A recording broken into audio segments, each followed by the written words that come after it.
विधानसभा से बहुजन समाज पार्टी के उम्मीदवार सुरेश भाई हैं। आइए इनसे जानते हैं इस क्षेत्र की समस्याएं क्या हैं, इनके मुद्दे क्या हैं और जीतने के बाद ये क्या काम करेंगे। जी सुरेश भाई। इनके हमारे 164 उधना विस्तार के मुद्दे इतने भयंकर है कि यहाँ जो लोग रहते हैं वो इंसान नहीं बल्कि जानवर जैसी स्थिति में रहते हैं। जिसका जीता जागता उदाहरण है झुपड़पट्टी प्रेमनगर, सूरत के 9 नंबर, उधना की 0 नंबर, उधना की मुरारजी वसाहत, उधना की 7 नंबर, पंचशील वसाहत, सिद्धार्थ नगर। ये तमाम झुपड़पट्टी में आप जाके देखेंगे तो जाने के लिए रास्ता नहीं है।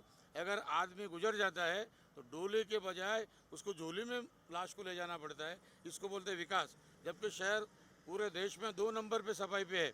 देख लीजिए क्या सफाई है।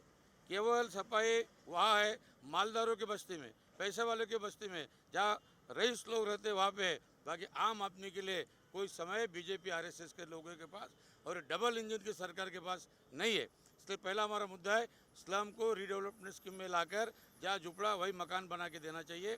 दूसरा, शिक्षा के बारे में आप देखिए, स्कूल बहुत बने महानगर पालिका ने, एक स्कूल में 50-60 बच्चे पढ़ते हैं मगर शिक्षक नहीं है साहब। जानवरों को संभालने के लिए भी मालिक 2 आदमी रखता है मगर यहाँ 50-60 बच्चों को संभालने के लिए एक टीचर। आप बताओ, कोविड काल में तमाम SC ST OBC माइनॉरिटी के लोग जो गरीब तबके के लोग हैं अपने बच्चों को पढ़ा नहीं सके। आज कोई भी बच्चों को आप पूछ के दो वो 10 से 1 बोल नहीं सकता है। मतलब शिक्षा का जो मौलिक अधिकार है, फंडामेंटल राइट, उसको ख़त्म करने का काम डबल इंजन सरकार करी है। मजदूर कामदारों की बात ले लो। मजदूर कामदार जब पहले 16,000 कमाता था, आज वो 9,000 पे आ गया है। क्यों? मिनिमम वेजेस नहीं, कोई बोनस नहीं, कोई अखराजा नहीं, कोई प्रोविडेंट फंड नहीं, कोई ESI नहीं। फकत जैसे आओ 12 घंटा काम करो, 9,000 रुपये लो और जाओ। हक की कोई बात करेगा, गुंडे रखे हुए, मवाली रखे हुए, उनसे नहीं मानेंगे तो पुलिस रखी हुई है, पुलिस में फरियाद करेंगे, इसने हमारा माल चुरा लिया, इसने हमारा ये कर लिया। मतलब एक प्रकार की हिटलरशाही हर जगह दिख रही है। तीसरा सवाल है शिक्षण का। या कोई कॉलेज नहीं है, कोई महाविद्यालय नहीं है। फिर स्वास्थ्य का, स्वास्थ्य के लिए आप देखेंगे तो केवल 2 हॉस्पिटल है पूरे शहर में। एक है स्मेर हॉस्पिटल, दूसरी है नवी सिविल हॉस्पिटल। बाकी आम लोगों का सरेआम लूट प्राइवेट डॉक्टर के पास होता है।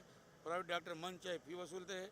शिक्षा में भी वैसा ही है, मन चाहे फी वसूल के बच्चों को पढ़ाया जाता है। गरीब का बच्चा शिक्षा से वंचित है। तीसरा जो सवाल है भ्रष्टाचार का, महंगाई का, बेकारी का, बेरोजगारी का। बच्चे पेपर लीक हो जाते हैं गुजरात में। पेपर लीक होने से आम जो पढ़े लिखे नौजवान है उनका भविष्य दाव पे लगा हुआ है, ख़त्म हो रहा है। आज आप देखते हो भ्रष्टाचार इतने हद तक पहुंच गया है कि एक घड़े के सुई बनाने वाले को पुल बनाने का काम दिया जाता है। करोड़ों रुपए का भ्रष्टाचार होता है। आदरणीय नरेंद्र मोदी जी जब प्रचार के लिए पश्चिम बंगाल जाते हैं तो वहाँ की समस्या देख के बोलते हैं कि दीदी, ओ दीदी, जो पुल पड़ गया था हावड़ा में, कि ये क्या हो रहा है तुम्हारे पश्चिम बंगाल में, कितना भ्रष्टाचार फैल गया है कि पुल के पुल पड़ रहे हैं।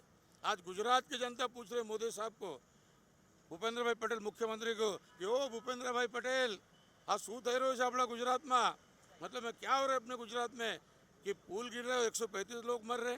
कहाँ गया भ्रष्टाचार? नामदार हाईकोर्ट कह रहा है कि इसमें भ्रष्टाचार हुआ है। तो आप भय भूख भ्रष्टाचार का नारा देकर सरकार में आए हुए भारतीय जनता पक्ष के 27 साल के शासन में भय भूख और भ्रष्टाचार किसी को कुछ नहीं है। यहाँ का दलित, यहाँ का आदिवासी, यहाँ का सामान्य मजदूर कामदार, यहाँ का लारी गल्ला वाला सब परेशान है। और बीजेपी के लोग त्रस्त और मस्त है क्योंकि वो जानते हैं कि ये झुपड़े में रहने वाले लोग, ये सामान्य सोसाइटी में रहने वाले लोग, ये हमारे गुलाम है, ये हमारे मजदूर है और मिल मालिक कहते हैं कि हमारे बॉन्डेड लेबर है। तो ऐसी स्थिति में हमारी लड़ाई है कि ये तमाम सवालों के, तमाम प्रश्नों के खिलाफ हम लोग लड़ रहे हैं। हम लोग कामदार लीडर है, कामदार मिशन से हम जुड़े हुए हैं। आज भी मजदूरों पर होने वाले लारी गल्ला के अत्याचार के खिलाफ हम लोग लड़ रहे हैं कॉरपोरेशन के सामने, मिल मालिकों के सामने। और मुझे उम्मीद है कि आने वाले 1 दिसंबर को यहाँ की जनता, क्योंकि अभी लड़ाई जो है साहब अमीर और गरीब में बढ़ चुकी है। यहाँ स्थानिक लोग कहते हैं कि हमको स्थानिक कैंडिडेट चाहिए, जबकि 2 कैंडिडेट भारतीय जनता पक्ष और कांग्रेस के रहते वेसू में और लड़ने आते यहाँ, क्योंकि जानते हैं कि यहाँ गरीब लोग रहते हैं। पैसा बांट देंगे, दारू की बोतल बांट देंगे, साड़ियाँ दे देंगे, वोट मिल जाएगा। मगर जनता होशियार हो गई है, इनसे सब ले लेंगे।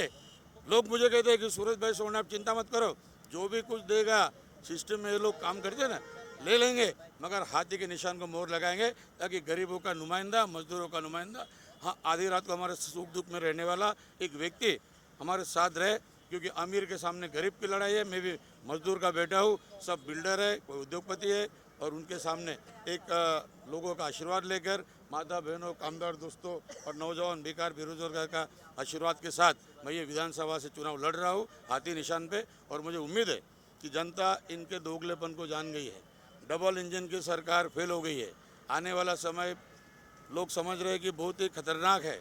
लोग हिंदू, मुस्लिम, दलित, ईसाई, सिख, इसके जात पात के चक्कर से लोग निकलना चाहते हैं, और वो निकालने का काम केवल बहुजन समाज पार्टी कर सकती है।